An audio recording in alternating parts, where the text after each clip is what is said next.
हम कुछ ऐसे तेरे दीदार में खो जाते हैं, जैसे बच्चे भरे बाजार में खो जाते हैं। मुस्तकिल जुझना यादों से बहुत मुश्किल है, रफ्ता रफ्ता सभी घर बार में खो जाते हैं।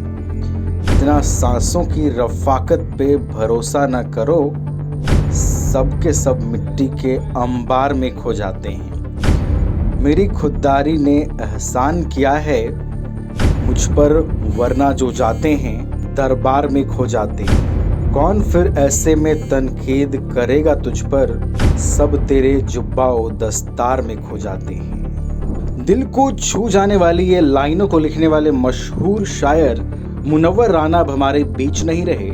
वो अक्सर अपनी शायरों से लोगों को हकीकत से रूबरू कराते थे। माँ या गरीबी या जमाने की हकीकत, कुछ ऐसी ही होती थी उनकी शायरी। मशहूर शायर मुनव्वर राना ने रविवार को अंतिम सांस ली है। जानकारी के मुताबिक 71 साल की उम्र में उन्होंने अंतिम सांस ली। लखनऊ स्थित संजय गांधी परास्नातक आयुर्विज्ञान संस्थान में उनका पिछले कुछ वक्त से इलाज चल रहा था। मुनव्वर राना को साहित्य अकादमी पुरस्कार से भी सम्मानित किया गया था। हालांकि सरकार से नाराजगी जताते हुए उन्होंने अपना अवार्ड वापस करने का ऐलान किया था। मुनव्वर राना लंबे समय से बीमार थे, उन्हें गले का कैंसर था। अचानक तबीयत खराब होने के बाद गुरुवार तड़के लखनऊ के प्राइवेट अस्पताल में उन्हें भर्ती कराया गया। उनकी बेटी सुमैया राना ने जानकारी देते हुए बताया था कि उनके पिता को वेंटिलेटर पर रखा गया और उनकी हालत गंभीर है। इसके बाद जब उनकी हालत और खराब होने लगी तो उन्हें पीजीआई में भर्ती कराया गया, जहां उनका निधन हो गया।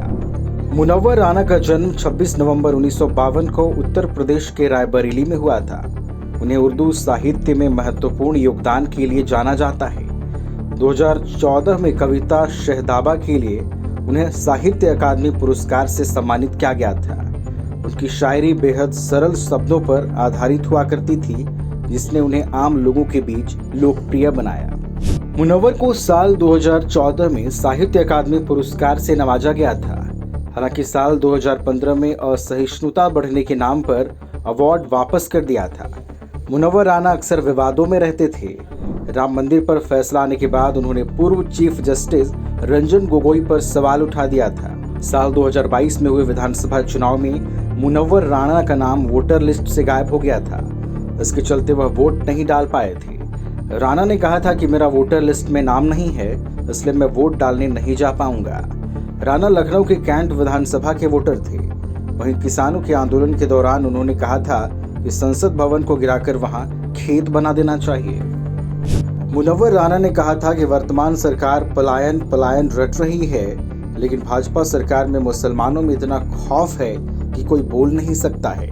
अगर फिर भी ओवैसी की मदद से भाजपा की सरकार आ जाती है तो हमें यहाँ रहने की जरूरत नहीं है, मैं यहाँ से पलायन कर लूंगा।